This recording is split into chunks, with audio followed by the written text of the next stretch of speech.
We're in the 30s, probably like 32. 32. Yeah, it's a lot of people. Every day when we like read a book, we have like a circle, like an in-class seminar kind of type of thing, and usually no one talks. And I'm glad that it's not as large as the regular freshman classes are. I always have an essay due. Very stressful.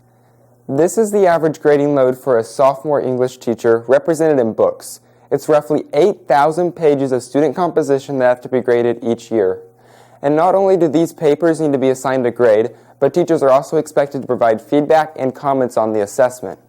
I set out to investigate the effects that class size has on English classes and the amount of time each teacher is allotted to grade assignments as well as prepare lessons. This is Mrs. Fernair, but she's more commonly known as KP, and her English 10 classes range anywhere from 28 to 31 students. English is such a different beast as far as grading goes because you have essays and you have to go through even like short response questions. And so when you have even bigger class sizes, if you get a little behind, you're done.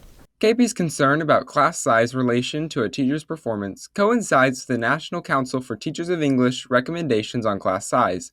According to the NCTE, class size is a major factor in student learning, and students in smaller classes perform better. Research also suggests that teachers of smaller classes with lighter workloads are more likely to be retained by their schools.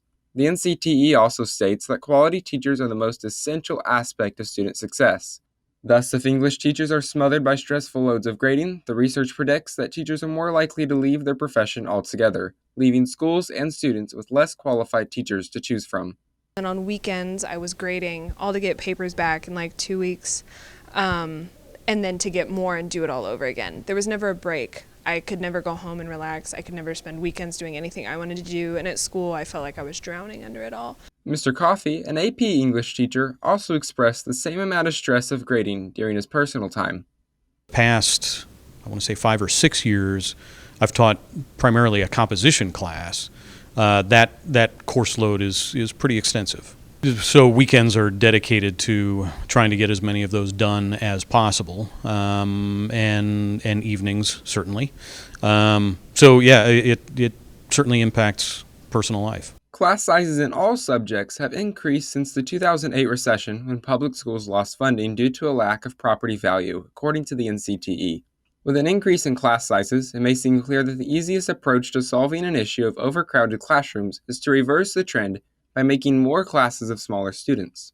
But experts suggest that simply placing fewer students per class will not solve the issue, but instead the heavy workload of English teachers would be best relieved if teachers were given more in-school paid time to grade, prepare lessons, and collaborate with other teachers.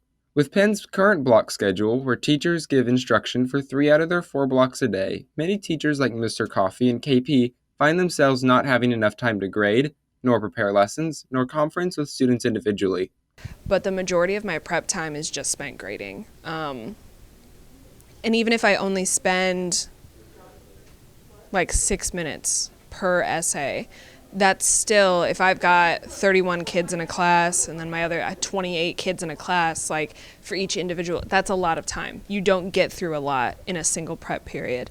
According to the OECD, an organization tasked with researching the best ways to stimulate economic development, in a large number of countries, teachers spend most of their working time on activities other than teaching. These countries, such as Japan, Korea, and many Scandinavian countries whose teachers spend an average of 24% of their paid time instructing, produce better academic outcomes among students, according to a 2018 PISA report.